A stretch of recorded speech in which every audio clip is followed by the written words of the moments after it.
வணக்கம் ஃப்ரெண்ட்ஸ். இன்றைக்கி வந்து பார்த்திங்கன்னா யூஜிடிஆர்பி ஃபிசிக்ஸ்க்கு ப்ராப்ளம் சால்வ் பண்ணி பார்க்கலாம். சரி, இது வந்து ப்ரீவியஸ் இயர் கொஸ்டினில் கேட்ட கொஸ்டின் தான். என்னென்னு பாருங்கள். ஃபர்ஸ்ட் கொஸ்டின் வந்து சாலிட் ஸ்டேட் ஃபிசிக்ஸில் கேட்டிருக்க மாதிரி தெரியுது. அது என்ன அப்படின்னு பார்த்தீங்கன்னா, what is the number of atoms per area in 100 plane which has FCC structure. Radius கொடுத்துருக்காங்க. Radius of the atom 0.174 nanometre அப்படின்னு கொடுத்துருக்காங்க. சரி, இதற்கான ஆன்சர் நம்ம பார்க்கலாம். ஃப்ரெண்ட்ஸ், இதில் வந்து வழக்கமாக நம்ம வந்து வால்யூம் தான் பார்த்துருப்போம். இதில் வந்து ஏரியா கொடுத்துருக்காங்க. அப்போ ஏரியா வச்சு நம்ம வந்து ஃபைண்ட் அவுட் பண்ணோம். அப்போ கிவன் கிறிஸ்டல் ஸ்ட்ரக்சர் வந்து பார்த்தீங்கன்னா FCC கொடுத்துருக்காங்க. அப்போ FCC அப்படிங்கிறது வந்து பார்த்தீங்கன்னா நமக்கு வந்து ஃபேஸோட சென்டர்லேயும் ஒரு ஆட்டம் இருக்கும், நான் 8 கார்னர்லேயும் ஒரு ஆட்டம் இருக்கும். சரியா? அப்போ நமக்கு வந்து அந்த பிளேன் வேல்யூ வந்து பார்த்தீங்கன்னா மில்லர் இண்டிசஸ் ஆக்சுவலாக வந்து பார்த்தீங்கன்னா பிளேன் அப்படின்னு கொடுத்துருக்காங்க. அப்போ இந்த மாதிரி இந்த ப்ராக்கெட் இருந்துச்சுன்னா அது வந்து மில்லர் இண்டிசஸ் தான் மீன் பண்ணும். ஸோ தட் இஸ் 100 ரைட்டா? அப்போ வந்து எக்ஸ் ஆக்சிஸில் மட்டும் நமக்கு எனக்கு 1 இருக்குது. அப்போ அந்த பிளேன் வந்து எப்படி இருக்கும் அப்படின்னா இந்த மாதிரி இருக்கும். சரிங்களா? இந்த மாதிரி இருக்கும். அப்படிங்கிறப்ப இந்த 4 கார்னர்லையும் ஒவ்வொரு ஆட்டம் இருக்கும். அது போக சென்டரில் ஒரு ஆட்டம் இருக்கும். ஏன்னா it is face centre cubic crystal structure.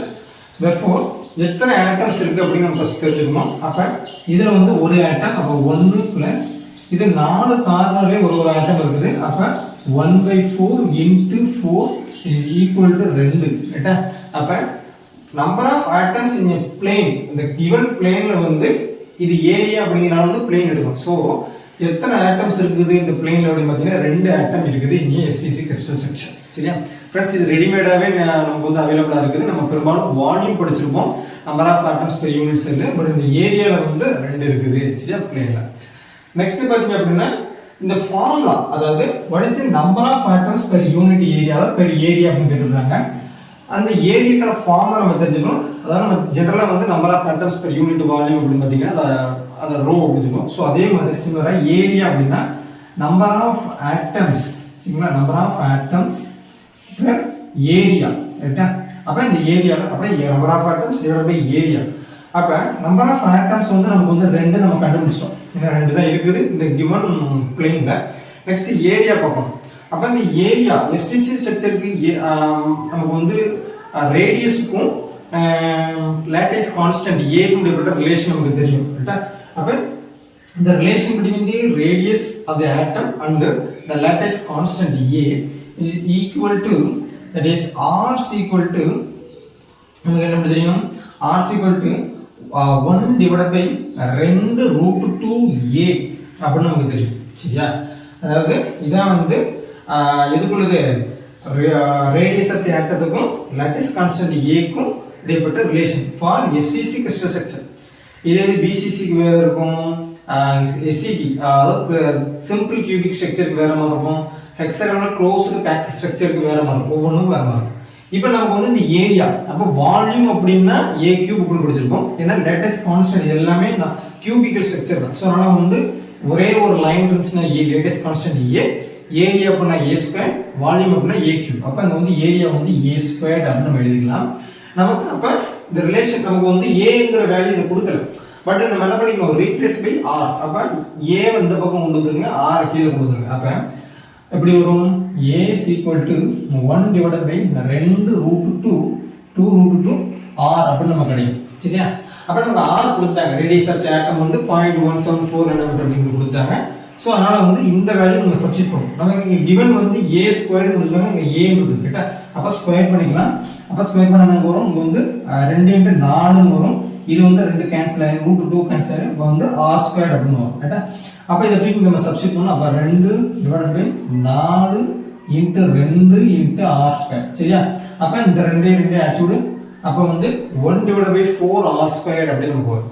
அப்போ இந்த R ஓட வேல்யூ மட்டும் நம்ம சப்ஸ்டிட் பண்ணால் போதுமானது 0.174. அப்போ 1 divided by 4 into 0.174 நானோமீட்டர் அப்படிங்கிறது வந்து பார்த்தீங்கன்னா 10⁻⁹. அப்போ into 10⁻⁹ metre the whole square ரைட்டா? சரி. அப்போ ஃப்ரெண்ட்ஸ் இதில் பார்த்தீங்க அப்படின்னா 10⁻⁹ ஸ்கொயர் பண்ணோம்னா நமக்கு வந்து 10⁻18 18 வரும். இதை ஸ்கொயர் பண்ணோம் அப்படின்னு பார்த்தீங்கன்னா 0.0 சம்திங் வேல்யூ வரும். இப்போ இது எல்லாம் நம்ம சிம்பிளிஃபை பண்ணணும். நான் சிம்பிளிஃபை பண்ணி ஆன்சர் கொண்டு வந்துட்டேன். நான் வந்து சிம்பிளிஃபை பண்ணோம் அப்படின்னா அப்ராக்சிமேட்டாக வந்து பார்த்தீங்கன்னா ஆன்சர் வந்து 8.2 இன்ட்டு 10 பவர் மைனஸ் 18 அப்படின்னா ப்ளஸ் 18 அப்படின்னு ஆன்சர் வரும். அதாவது 8.2 இன்ட்டு 10 பவர் ப்ளஸ் 18 அப்படின்னு வரும். ஆனால் நமக்கு ஆன்சர் வந்து பார்த்தீங்கன்னா 18 இல்லை. ஆனால் இங்கே எப்படி 18 வந்து நம்ம வந்து 12 கொண்டு வரும் பார்த்தீங்கன்னா இங்கே கிவன் பாருங்க மில்லிமீட்டர் கியூப்னு கொடுத்துரும். நமக்கு வந்து யூனிட் ஏரியானா மீட்டரில் வரும். நம்ம எல்லாமே மீட்டரில் தான் போட்டிருக்கோம். அப்போ இங்கே வந்து ஏரியா எப்படி நம்ம போட்டிருக்கோம், ஏரியா மட்டும் மில்லிமீட்டரில் போட்டதுனால அந்த மீட்டரை மாற்றும் போது மில்லிமீட்டர் நமக்கு தெரியும் 1 millimeter equal to 10 power minus 3 metre அப்படின்னு நமக்கு தெரியும். அப்போ ஸ்கொயர் பண்ணோம். அப்போ என்ன வரும் இன்ட்டு 2 நமக்கு வந்து 10 பவர் மைனஸ் 6ன்னு வரும். ரைட்டா? அப்போ இதையும் நம்ம மல்டிப்ளை பண்ணணும். அப்போ 8.2 into 10 power minus 18 plus 18 minus 6 அப்படின்னு வரும். அப்ராக்சிமேட்டாக ஈக்குவல் டு வந்து 10 பவர் 12 அப்படின்னு வரும். ஏன்னா 18ல் 6 போச்சுன்னா 12. அப்போ ஆன்சர் வந்து பார்த்தீங்கன்னா option B is correct one. சரியா? நெக்ஸ்ட் क्वेश्चन பாருங்க. இது வந்து இந்த ஆசிலேஷன்ல இருந்து கேட்டிருக்காங்க. தட் இஸ் फ्रॉम தி ரிச்சர்ட்-ஜோஸ் ஃபிகர்ஸ். இது வந்து ப்ராப்ளம் தான். என்ன சிம்பிள் ப்ராப்ளம் தான் பாருங்க. In an experiment to obtain the Lagrange figures, one tuning fork is frequency 250 Hz and circular figure occurs after every 5 seconds. What will be the frequency of the tuning fork? அப்படின்னு கேட்டாங்க. Friends மற்ற இப்போ எல்லா இதுலேயும் இந்த காம்ப்ளெக்ஸான வேர்டிங்ஸை நீங்கள் வந்து விட்டுருங்க. Just focus on the frequency 250 Hz and the time period 5 seconds only. அப்போ நமக்கு வந்து அந்த வேல்யூ சர்க்குலர் அப்படிங்கிறது பார்த்தீங்கன்னா நமக்கு வந்து இந்த சர்க்குலர் ஷேப்பில் இருக்கும். அப்போ எதர் திஸ் டூ டர்ம்ஸ் தான். அப்புறம் இந்த வேல்யூ வந்து பார்த்தீங்கன்னா 250 ஃப்ரீக்வன்சி, அதாவது 250 ஹெட்செட்னு வச்சுக்கோங்களேன். இந்த 250 வந்து பார்த்தீங்கன்னா 250 முன்னே இருக்கலாம் இல்லை பின்னா இருக்கலாம். ஸோ அதனால் வந்து பார்த்தீங்க அப்படின்னா இந்த டைமை வந்து நம்ம கன்வெர்ட் பண்ணணும் ஃப்ரீக்வன்சியாக. நமக்கு தெரியும் டைமுக்கும் ஃப்ரீக்வன்சி கிடைப்பட்ட ரிலேஷன் வந்து பார்த்தீங்கன்னா அப்படி தெரியும். அப்போ frequency is equal to 1/t. அப்போ 1/2 சாரி 5 அப்படிங்கிறது 1/5 செகண்ட்ஸ் ஈக்குவல் டு 0.2 ஹெட்ஸ். ரைட்டா? அப்போ நமக்கு வந்து கிவன் ஃப்ரீக்வன்சி பார்த்தீங்கன்னா 2f வந்து பார்த்தீங்கன்னா 250 ஹெட்ஸ் கொடுத்துருக்காங்க. அப்போ இந்த 250 hertz plus or minus 2.2 hertz. ரைட்டா? அப்போ 250 ப்ளஸ் 0.2 வந்து பார்த்தீங்கன்னா 250 ப்ளஸ் 2 வந்து 250.2 ஹெட்ஸ். இந்த 250.2 ஹெட்ஸ். அப்போ இது வரும். அப்போ ஆப்ஷன் பி இஸ் கரெக்ட். அதே மாதிரி மைனஸ் 0.2 போட்டோம் அப்படின்னா 249.8 அப்படின்னு வரும். அப்போ இது வரும். அப்போ option B is correct one.